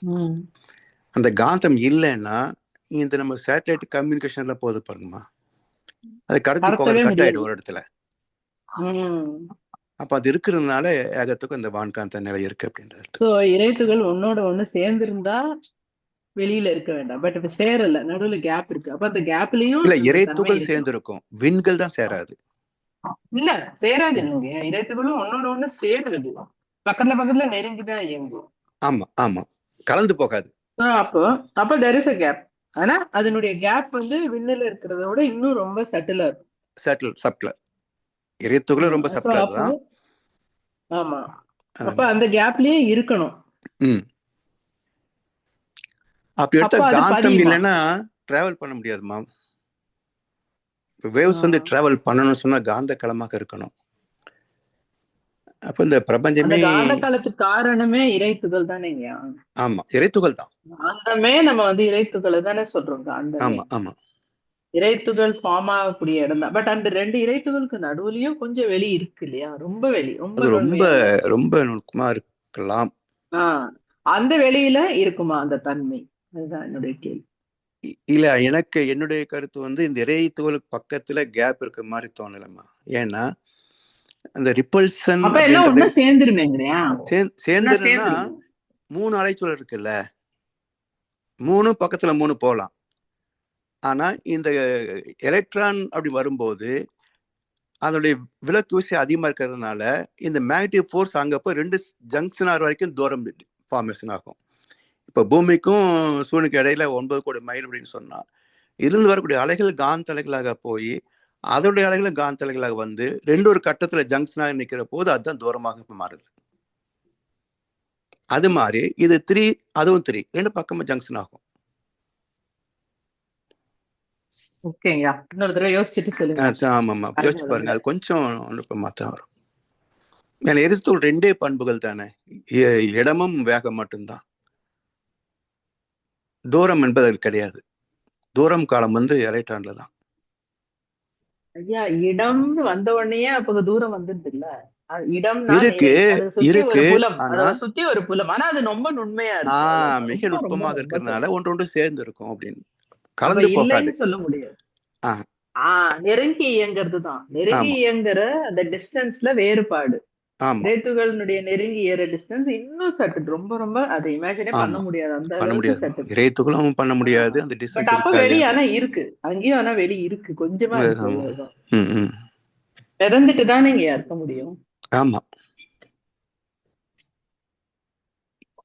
ஓகேங்க, வாழ்க வந்து. நன்றிம்மா, வாழ்க வளமுடன். வாழ்க வளமுடன்.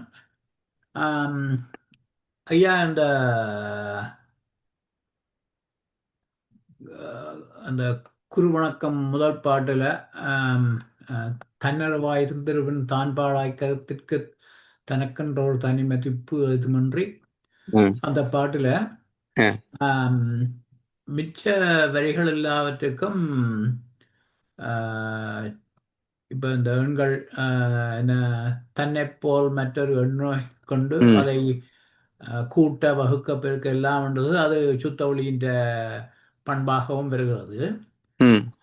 அந்த நடுவில் வார வரி தன்னை முன்பின்னாக சார்ந்து நிற்கும் எண்களுக்கு தக்கபடி இடமுக்க மதிப்பளித்து, இது நம்பருக்கு பொருந்தது. சுத்த வழியிலே அதன் என்னத்தை குறிப்பிடுகிறது? சுத்த வெளியில வந்து அது அதுல குறிக்கல, 0, 1, 2 சேர்த்துன்னு பேசுது. ஆமா, ஒரு எண்ணை சார்ந்து 1 முன்னாடி பிறகு பின்னாடி 0 நின்றதுன்னு சொன்னா அது மதிப்பு இழக்குது, அதாவது தன்முனைப்பு. நம்பர்ல எல்லாம் புரியுது ஐயா, நம்பர்ல எல்லாவற்றுக்கும் இருக்குது. ஆனால் மிச்ச வரிகள் எல்லாவற்றுக்கும் அதன் சுத்த ஒளி விளக்கமும் ஒன்று இருக்குது. ஆமா, இந்த 2 வரிக்கு அந்த சுத்த ஒளி விளக்கம் இல்லை, வெறுமனே நம்பருக்கு இல்ல. இது வந்து சுத்த வெளியோடு எழுச்சி பெற்ற நிலை. 1க்கும் 0க்கும் கம்பேர் பண்ணது. அப்ப 1 என்பது எழுச்சி பெற்ற நிலை, 0 என்பது அடக்க நிலை இல்லைங்களா? அதுல முன்னுக்கு பின்னாக இருக்கின்ற போது மதிப்பு வேறுபடுவன்றது அதனுடைய குறிப்பிடுகின்ற. ஆமா, 1க்கு பின்னாடி வச்சீங்கன்னா 10 ஆயிடுது இல்லையா? அது நம்பர்லயே ஐயா, நான் நம்பரை கேட்கல, நம்பருக்கு எல்லாம் பொருந்தது. அதன் தத்துவ விளக்கம் தான் நான் இங்க. தத்துவ விளக்கம் என்ன?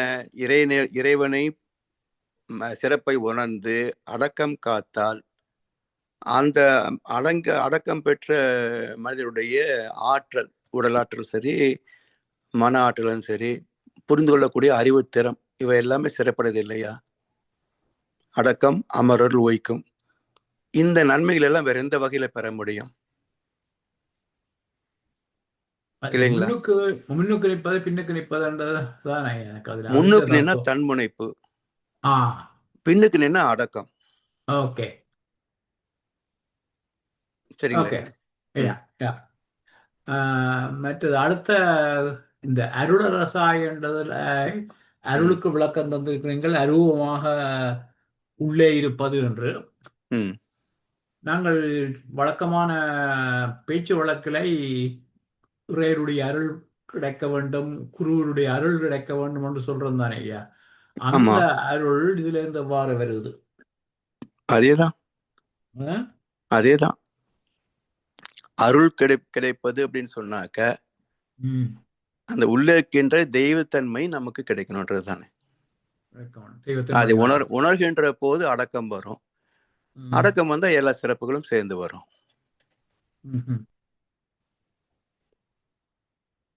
ஆனா பக்குவத்துக்கு மன அடக்கத்துக்கு தங்கிய அருள் கிடைக்கும்னு சொல்றோம். இறைவன் பெரியவன் ஏத்துக்கிறோம். அந்த பெருமையை மதித்து நாம அடக்கம் காப்பதுங்கிறது தானே இறைவணக்கத்தினுடைய அடிப்படையே இல்லையா? ஆமா.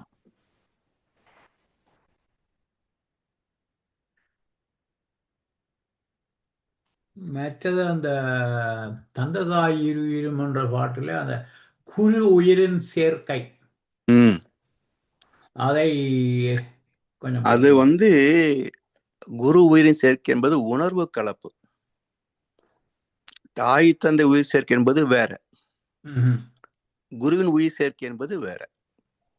இது உணர்வு, அதாவது அந்த தெய்வீக உணர்வோடு கொடுக்கக்கூடிய தீட்சை. தீட்சை தான் குரு உயிரின் சேர்க்கைனா தீட்சை கொடுப்பது. குரு உயிரின் சேர்க்கைக்கு எப்பொருளை எச்சையலை கூட சொல்லலாம். அதுவும் ஏகலைவன் கொடுக்கல, நம்மளே நினைக்கும் பொழுது நம்ம அந்த உயிர் தானா சேர்ந்துக்குது இல்லையா? ஆமா ஆமா, இயல்பு கவிதைப்படி. ஆமா, இது தீட்சை முறை. இது தீட்சை முறை. அது அந்த தீட்சையிலிருந்து நம்ம எல்லாமாக பரப்பிக்கணும். இப்போ தீட்சை கொடுக்குற போது ஆக்னியில தான் கொடுக்குறாங்க. அது ஒரு சின்ன லேசான ஒரு மின்சக்தி வச்சுக்கோ, 16 வோல்ட் வச்சுக்கோமா. இப்போ இந்த 16 வோல்ட் கரண்ட் 220 வோல்ட் மாறணும்னு சொன்னா தீட்சை கொடுத்தா சாக்கடிக்கும் இல்லையா? இப்போ சாமியுடைய ஆற்றலை அப்படியே கொடுத்தாக்க நம்ம தாங்க முடியாது. அப்ப என்ன பண்றாரு, அவர் ஸ்டெப் டவுன் பண்ணி நம்ம உடம்பு எவ்வளவு தாங்குமோ அவ்வளவுதான் தீட்சை கொடுப்பாரு. அவருடைய ஆற்றலுக்கு இது ஒண்ணுமே கிடையாது. அது எப்படின்னா, இங்க ஆசிரியர் பயிற்சி அப்போ கிட்டத்தட்ட அப்பெல்லாம் அருளரங்கம் கட்டின பிறகு கூட சாமி இருந்தாங்கல்ல. அப்போ 600 700 800 பேர் பக்கம் அந்த ஹாலில் ஃபுல்லாக இருப்பாங்க ஆசிரியர் பயிற்சியில். மகிழ்ச்சி அந்த மேடையில இருந்து அப்படியே கையில் அசைச்சாங்கன்னா அப்படியே தென்றல் போல அதில் அந்த ஹால் ஃபுல்லாக நிரம்பும். இது முன்னாடி மட்டும் கிடையாது, பின்னாடி அதே அலைகள் இருக்கும். அப்படின்னா ஒரு உடலில் இருந்து எப்படி ஒரு தென்றல் வீச முடியும் இல்லைங்களா? அப்ப அந்த ஆற்றல் நீங்க தீட்சை ஆக்னி தீட்சை கொடுத்திருந்தா நம்ம தாங்குவோமா? ஒரு மாதிரி சாமியே சொன்னாங்க, பேரின்பம் பேரும் பேசுறீங்களே, கொடுத்தா தாங்குவீங்களேன்னு கேட்டார். ஸோ அந்த அளவுக்கு நம்ம உடல் பக்குவமா மனப்பக்குவமா இல்லை. பக்குவம் அடையத்தான் அந்த இடத்துக்கு வரும். அப்ப என்ன செய்யறாங்க, நமக்கு தகுந்த மாதிரி கொடுத்துட்றாங்க. இதை நம்ம தொடர்ந்து குருவினுடைய அந்த நினைவிலே தவம் செய்து செய்து பயிற்சி செய்ய நாம் முழுவதும் அதுவாக மாறுகிறோம். அதை ராமகிருஷ்ணன் சொல்லுவாரு, ஒரு தயிர் உரை ஊத்துவது போல. அடுத்த நாள் என்ன ஆகுது, பால் முழுவதுமே தயிரா மாறுது. அது போல குரு தீட்சை கொடுப்பது ஆக்னியில துரியத்துல புள்ளியில தான். அந்த தவ ஆற்றல் நம்ம உடம்பு முழுவதும் மாறிச்சுன்னா 220 வோல்ட் ஆயிடும். சரிங்களாம்மா? ஐயா, இப்போ ஒரு குரு ஒருத்தர் கொடுக்குறாரு. இப்ப நமக்கெல்லாம் எனக்கெல்லாம் குரு நேரம் கிடைக்கல, யாரோ ஒரு ஆசிரியர் மூலமா தான் நான் வாங்குறேன். சரி. அப்போ அங்க குரு உயிரின் சேர்க்கை என்னுடைய ஆசிரியருக்கு அது கூட டைரக்டா கிடைச்சுதான் தெரியாது. இப்ப 3 குரு தாண்டி 4வது ஆளுதான் நம்ம இன்னொருத்தர் கொடுக்குறோம். அப்படி இருக்கும்போது எனக்கே என்னுடைய டைரக்டா எனக்கு கிடைக்கல. சோ அந்த குரு ஆற்றல் இயல்பூக்கமா நம்முடைய ஆற்றலோட இணைந்து நீங்க சொன்ன மாதிரி பெருகி அதுக்கப்புறம் அவங்க அந்த உணர்ந்து கொடுத்தாதான் எனக்கு மிச்சவங்களுக்கு அந்த குரு உயிரின் சேர்க்கை உண்மையிலேயே போகும். அதுக்குத்தான் சாமி அப்படி இல்லாம நம்மளே நினைச்சு கூட குருவை பாக்குறோம் கிடைக்கல, அப்படியே நினைச்சு கூட நமக்கு நிறைய பேர் அதுக்கு இதுவாராங்க இல்லையா? அந்த எண்ணத்தால அவர்களோட ஒன்றி அதுக்கு காந்தம் மூலமா வான்காந்தம் மூலமாகவும் நமக்கு வந்து அவருடைய உயிரின் சேர்க்கை கிடைக்கிறதுக்கு வாய்ப்பு இருக்கு இல்லையா? கிடைக்கும். ஏன்னா நம்ம தீட்சை கொடுக்கும்போது சாமி என்ன சொல்லுவாங்கன்னாக்கா, நான் கொடுக்குறேன்றது இல்லை. ஏன் நம்ம கைகளை உயர்த்தி கொடுக்குறோம் அப்படின்னா, நம்ம அப்படின்ற இந்த உடலை கடந்து அந்த கைகள் அப்படின்ற உள்ளங்கையில மையப்படுத்தி பிரபஞ்ச ஆற்றலை, குருடைய தவ ஆற்றலை நம்ம நினைவில் வச்சுக்கிட்டு தான் தீட்சை கொடுக்கணும். அப்ப நாம தீட்சை கொடுக்கறது இல்லை. அப்படிதான் கொடுக்கறது உயிரின் சேர்க்கை. அதனால நம்மளுடைய நினைப்பு அந்த குருவோட இணையறதுதான் குரு உயிரின் சேர்க்கை. அதனால நம்ம யாருக்கு தீட்சை கொடுத்தாலும் நம்ம நினைக்க கூடாதுங்க. குரு கொடுக்கிறாரு, இறைவன் கொடுக்கிறான்னு தான் நினைக்கணும்.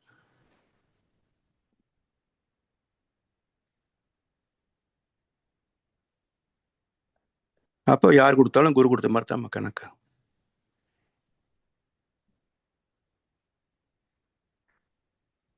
அதாவது நீங்க இன்னொரு இதுலமா சாமி கிட்ட ஏற்றுக்கிறவங்களும் அந்த பாவனையோட ஏத்துக்கணும்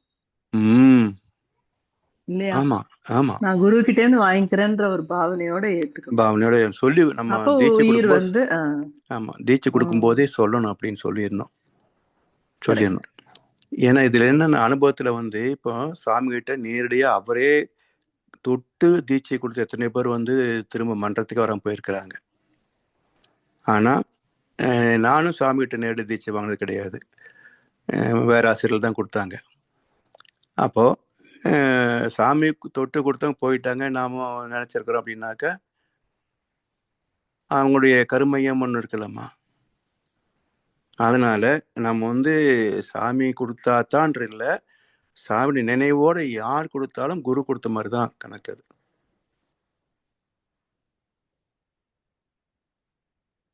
நீங்க சொன்ன மாதிரி அது வந்து அதுதான். அதாவது நான் இந்த கவி சொல்லும் போது தீட்சை கொடுத்த கணக்கு. அந்த கவி வரும்போது தீட்சை வாங்கின பிறகு நாம் அந்த குருவின் நினைவில் பயிற்சிகளை செய்து நம்ம அடையக்கூடிய பக்குவத்தை காட்டுவது. எவரொருவர் குரு உயர்வை மதித்து ஒழுகினாலும் தப்பாது குரு உயர்வு மதிப்போர் தம்மை தரத்தில் உயர்த்தி பிறவை பயனை நல்கும். அது அந்த இடத்துல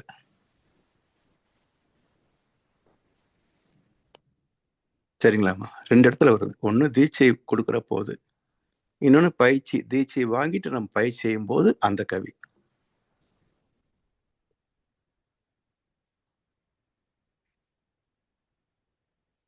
சரிங்களாம்மா? சரிங்களாம்மா? சரிம்மா, வாழ்க வளமுடன். வாழ்க வளமுடன். இதுவரை நேரமும் ஞான களஞ்சியம் கவிகளும் விளக்கமும் என்ற தலைப்பிலே கவிகள்